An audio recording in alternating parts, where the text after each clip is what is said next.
విజయవాడలోని జనసేన పార్టీ ఆఫీసులో పవన్ కళ్యాణ్ని తోట చంద్రశేఖర్ కలుసుకున్నారు. భవిష్యత్తులో పార్టీ కార్యాచరణకు సంబంధించిన సమావేశం జరిగింది.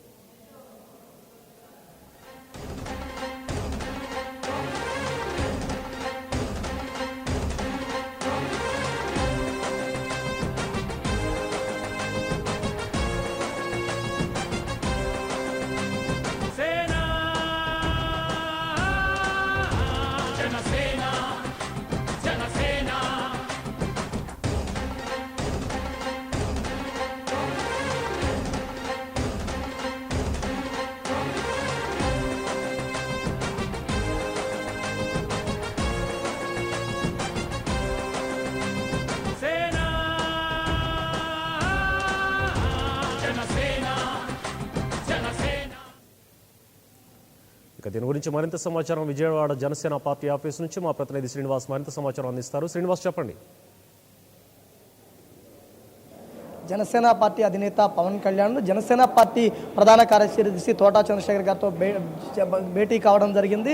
యూరప్ టూర్ ముగించుకొని వచ్చిన తర్వాత జనసేన అధినేత పవన్ కళ్యాణ్కి నూతన సంవత్సర శుభాకాంక్షలు తెలియపరచడంతో పాటు పార్టీ ఏదైతే జనసేన పార్టీకి సంబంధించి జనబాట కార్యక్రమం ఇప్పటి వరకు నిర్వహించిన కార్యక్రమాలు ఎవరి వివరాలు తెలియపరచడం, పార్టీ బలోపేతానికి కార్యకర్తల్లోకి జనసేన పార్టీ గుర్తు ఏ విధంగా వెళ్ళిందనేది కూడా వివరాలను పూర్తిగా విశ్లేషించడం జరిగింది. అంటే చూస్తే గత 3 నెలల నుంచి కూడా జనసేన పార్టీకి సంబంధించినటువంటి జనబాట కార్యక్రమం విరిగా పాల్గొంటాము. ప్రతి ఇంటికి జనసేన పార్టీకి సంబంధించినటువంటి సిద్ధాంతాలు, మేనిఫెస్టోలు తీసుకెళ్లినటువంటి తీరును కూడా వివరించడం జరిగింది. అదేవిధంగా భవిష్యత్తులో కూడా ఎన్నికల ప్రచారం భాగంగా భావిస్తున్నటువంటి భవిష్యత్తులో కూడా జనబాట కార్యక్రమాన్ని ముందుకు తీసుకెళ్లే విధంగా కార్యకర్తలకు ఒక దిశ నిర్దేశం చేయడం కోసం అవలంబిస్తున్నటువంటి విధానాలను కూడా వివరించడం జరిగింది. అంటే యూరప్ టూర్ ముగించుకొని వచ్చేసిన తర్వాత జనసేన పార్టీ అధినేత పవన్ కళ్యాణ్తో మొదటిసారి భేటీ కావడం జరిగింది. ఈ భేటీలో కూడా కీలకంగా జనసేన పార్టీ బలోపేతము, రాష్ట్రంలో జనసేన పార్టీకి సంబంధించినటువంటి విధానాలు, జనసేన పార్టీ ఏ ప్రాంతాల్లో బలంగా ఉంది, ఏ పార్టీ ఏ నియోజకవర్గాల్లో జనసేన పార్టీ కార్యకర్తల సిద్ధాంతాలను జనంలోకి తీసుకెళ్లారనే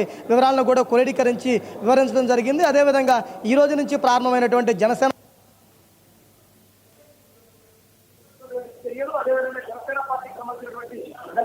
నిర్దేశం చేయడం కోసం వివరాలు కూడా పూర్తిగా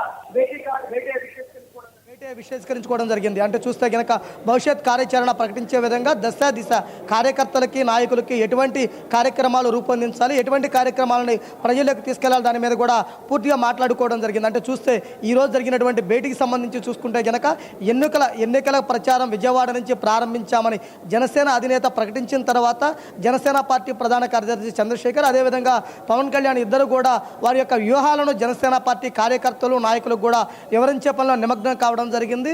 విజయవాడ జనసేన పార్టీ కార్యాలయంలో ప్రారంభమైనటువంటి శ్రీకాకుళం, విశాఖపట్నం కార్యకర్తల భేటీలో కూడా ఆ వివరాలన్నింటినీ, అంటే ఏ జనబాట కార్యక్రమం, అదేవిధంగా జనతరం కార్యక్రమం సక్సెస్ అయినటువంటి వివరాలను పొందుపరచడమే కాకుండా రానున్న రోజుల్లో జనసేన పార్టీ కార్యకర్తలు, నాయకులు ఏ విధంగా ప్రజల్లోకి వెళ్ళాలి, ఏ విధంగా ప్రజల్లో ఉండాలి, ప్రజలకు జనసేన పార్టీ గుర్తును, అదేవిధంగా జనబాట కార్యక్రమం ద్వారా ప్రజల సమస్యలు ప్రపంచానికి ఏ విధంగా తెలియపరిచారు అనే విధంగా కూడా అన్నిటిని దృష్టి కేంద్రీకరించి వాటన్నిటిని వివరించే విధంగా కూడా కార్యక్రమాలు రూపొందించడం జరిగింది. అంటే చూస్తే రానున్న రోజుల్లో 100 రోజుల ప్రణాళికతో కార్యక్రమాన్ని సిద్ధం చేసి ప్రతి నియోజకవర్గంలోనూ, ప్రతి గ్రామంలోనూ, ప్రతి మండలంలోనూ, ప్రతి ఇంటికి కూడా జనసేన పార్టీ సిద్ధాంతాలు, మేనిఫెస్టో గుర్తును ప్రజలకు చేరువవడానికి తీసుకోవాల్సినటువంటి జాగ్రత్తల మీద తీసుకోవాల్సినటువంటి విధానం కూడా చేసుకోవడం జరిగింది.